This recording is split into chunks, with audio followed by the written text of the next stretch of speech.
هند درا الحمد لله رب العالمين جتاتني غيارا يا ميتشكن اواتني اجارسا بروجكتي مسجدا ابوستو يخاو مسجد السلام اكسما مدرسة شاشدا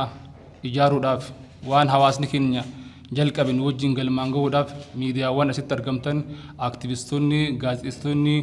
اكسما تيك تاكروني يوتيوبرون هندي كيسنو غلطو مادا الفادا يچا كن إبسا ميديا كوري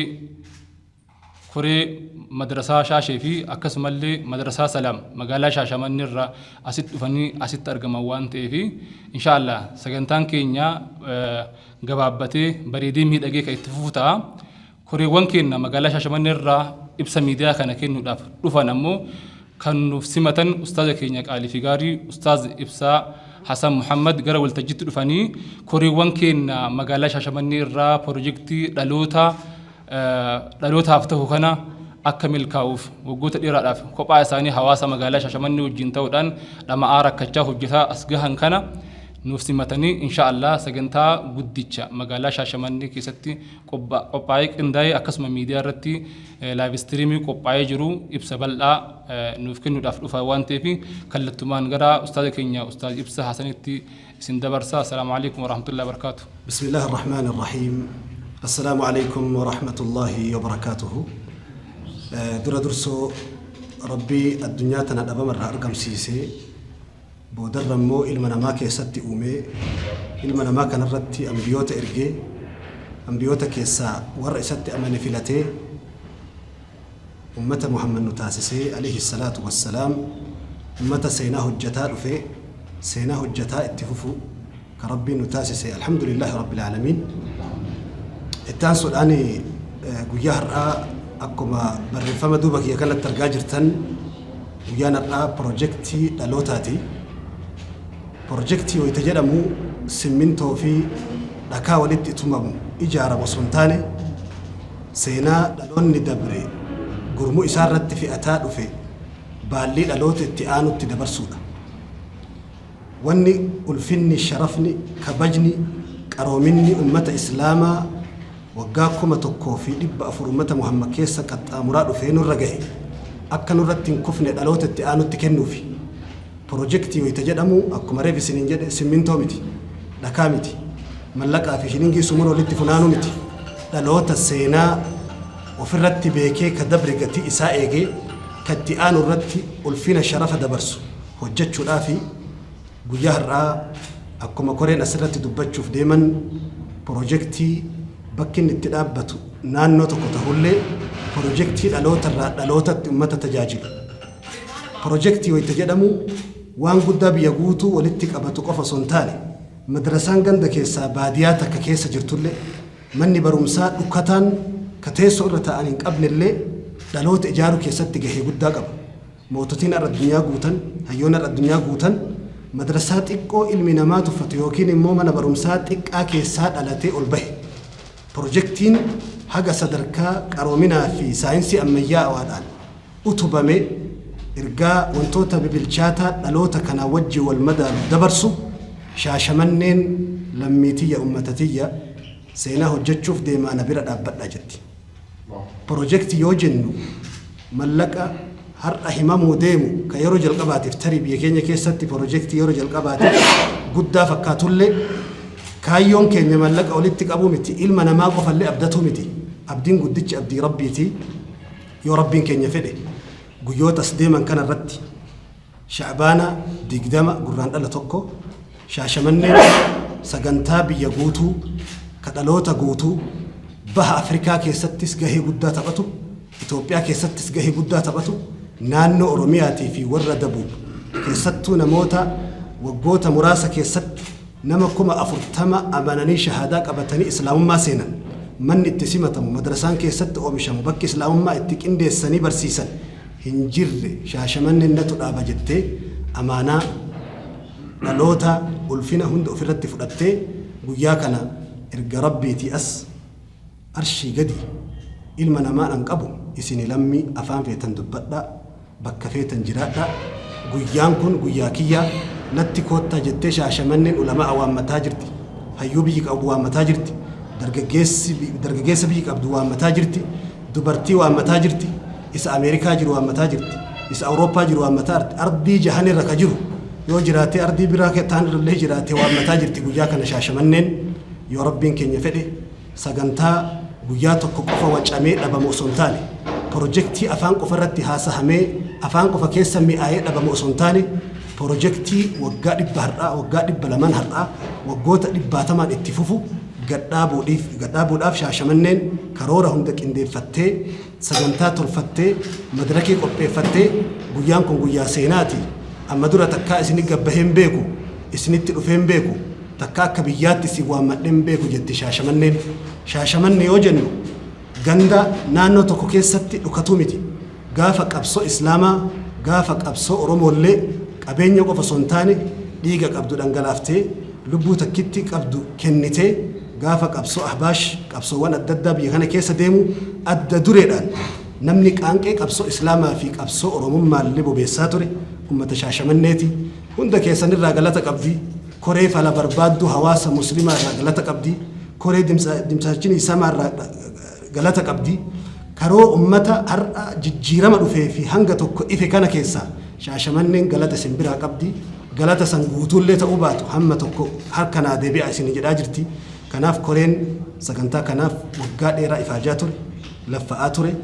sagantaan kun maal of keessaa qaba projektiin kun maali ka jedhu ibsa bareedaaf gabaabaa isinii dabarsu gama isaaniitti isin ceesisaa ammaaf affeerranka isaaniitti wassalaamu alaikum warahmatullah. بسم الله الرحمن الرحيم الحمد لله وحده الصلاة والسلام على من لا نبي بعد أما بعد السلام عليكم ورحمة الله وبركاته بلينتيا نقولها الرا ميديا لي غرغرا رفتني أفير را قولها الرا كان نقولتني إدو أكنا نقبستني نبرد آبتو لاف سجنتستني أسنو يامتن والفات أغلتو ما ربي سني أغلتو فتجدا غرايادا كيناتي دبرنا نوتين Shaashamannee Shaashamannee jechuun nama maraafuu ifa ta'uu barbaachisaa biyya Haja San Gammadaati biyya Sheekh Hussein Abbiyyuuti biyya Haji Hamid Arsichaa fa'a biyya ulamaa'ota gurguddaa Shaashamannee wajjin Arsiidixaati biyya Haji Yusuf Adam Haji Yusuf Ciroo fa'a biyyitun biyya kaleessa aqiidaadhaan beekamtuu taatee fi biyya misoomaa fi waan adda addaatiin beekamtuu taate kan taate magaalli Shaashamannee magaala karra shanii qabdu ta'ee gasanii Oromiyaa qofa utuu hin taane kibbaa walitti hirkattee walollaa jiru ammas karaan shanii kun magaalaa Shaashamannee keessaa warri ollaa wal jiru warri hawaasaa Shaashamanneen utuu hin jiraanne jireenyi isaanii shakkii kan ta'e akka fakkeenyaatti yeroo rakkinaa karaan cufamu yeroo wanna jedhe san Shaashamanneen irraa cufattee jennaan hagaar'aa seenaa guddaa ta'e haasa'ama. Maaf jennaan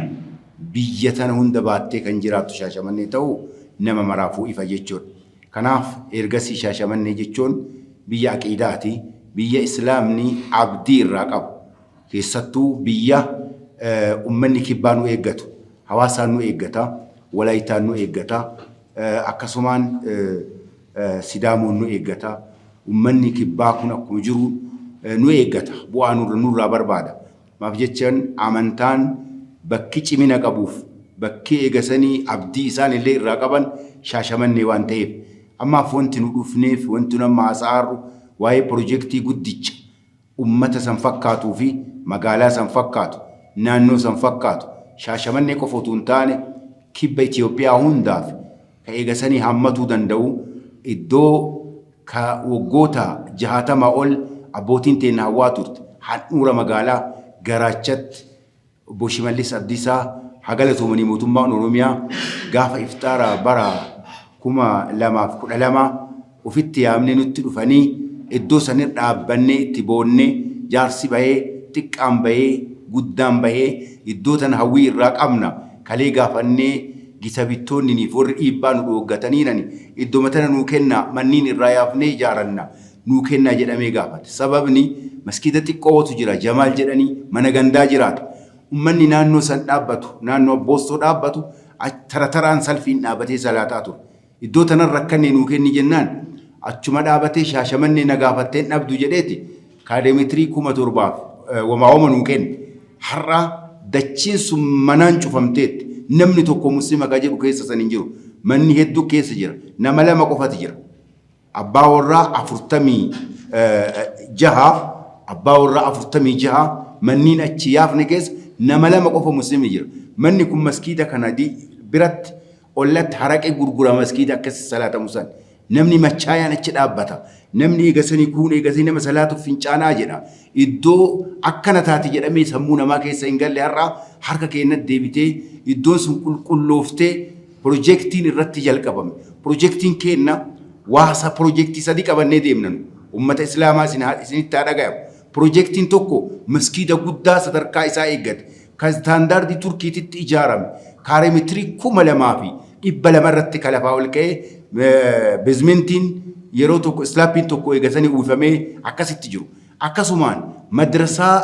shaashee jedhamu maskiida kana yoo ta'u maskiinni kana yoo ta'u madrasaan shaashee jedhamu kaaremetirii 4,400 bakka achumatti xiqqoo seenee 81 jedhamee achuma walitti qaba nuu kenname yeroo san isas butingii lafaa ol ba'ee jidduutti dhaabatee amma nu harkaa ta'e iddoo kana akkaataan ittiin wanna jedhamuu dandeenye warra turkiittu dhufanii nu gargaaran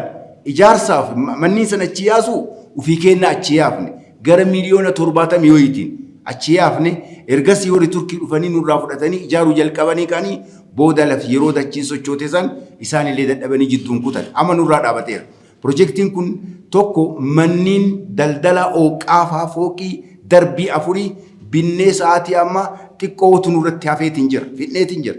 miliyoona 30 kabitame darbii 4 mana kafaltii xiqqootu nurra hafe aga miliyoona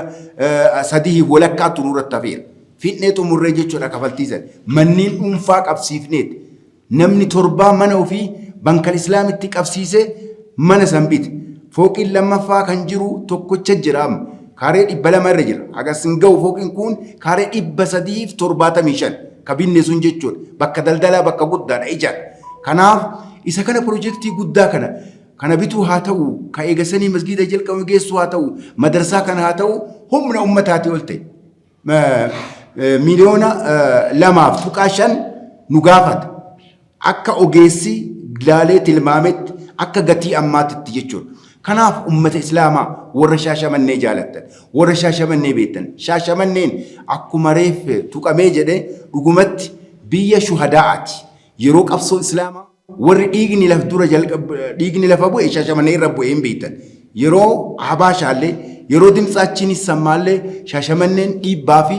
miidhamni guddaan irra gahaa ture qabsaa'aa ture keessattuu yeroo ijoolleen teenya jamaan kenna ka nama 17 hidhaa seenan san waan shaashamannee waliin ta'aa ture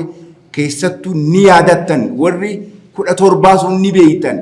nu bira dhaabadhaa isaan irraa jalqabee dhuguma shaashamanneen akkuma dura jedhame haqa isin irraa qabdi ummata islaamaa ka biyya keessaa ka biyya alaa nu ladda dhaabadhaa nutiin teleetoona hagana ga'ullee tanaan durallee wanna jennee isin rakkifnee illee beennu amaanaa rabbiiti isin kadhanna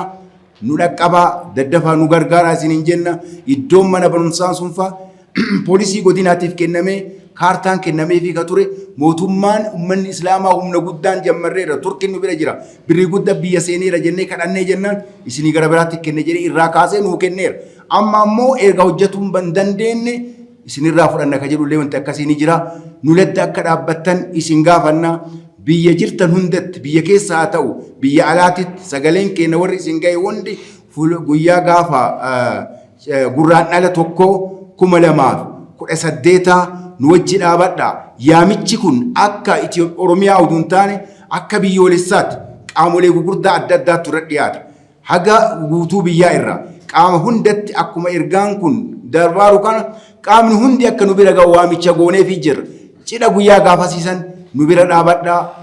waajiba keessanii dirqama keessan akka baataniin jennee isin gaafanna maqaa ummataa magaala Shaashamanneetii fi naannawa ishii godina Arsii Lixaatiin kana isiniin jenna nu dhaqqabaa waan eegasanii khayraata kana qoodamaa dachii tana irratti seenaa wayii kennee bira dabruu qabna nu martuu warri eegasanii dhaloonni ammaa tanaa kun dhaloota ashaaraa dhaloota ammaa tanaa waan ta'eef ashaaraa tana waliin haa kennu nutti nu wajjin qoodamaa isiniin jedhee waamicha kiyya maqaa ummata Shaashamanneetiin isinii dabarsuu barbaada قلتوما والفادا. السلام عليكم ورحمة الله وبركاته. بسم الله الرحمن الرحيم الحمد لله رب العالمين الصلاة والسلام على رسول الله صلى الله عليه وسلم. السلام عليكم ورحمة الله وبركاته. በመጀመሪያ የሚዲያ ባለቤቶች ወንድሞቻችን ኡስታዝ ሃይደር ኡስታዝ ኢብሳ ይህን ፕሮግራም አቀናጅተውልን በዚህ መልኩ ያማራ አዘጋጅተውልን ለዚህ ለትውልድ ለሚበቃ ፕሮጀክት ለትውልድ የሚተላለፍ ፕሮጀክት እንድናቀርብ የሻሸመኔን ህዝብ ሙስሊሙን ጋብዘው እኛን የሻሸመኔ ህዝብ ሙስሊም መጅሊስና የሻሸመኔ ህዝብ ሙስሊምን ወክለን መተን ይህን ፕሮግራም ልናቀርብ ላመቻቹልን አላህ ኸይር ጀዛቸውን ይክፈላቸው ማለት እወዳለሁ።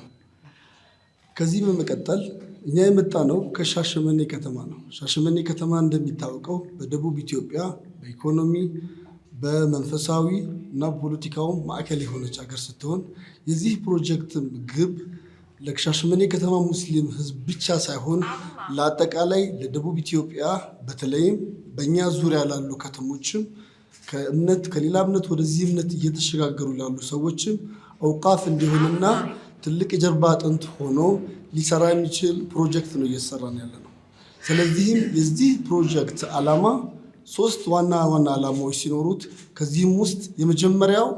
የመስገጃ ወይም የመንፈሳዊ ጉዳይ መፈጸሚያ ሲሆን ሁለተኛው የሙስሊሙን ህዝብ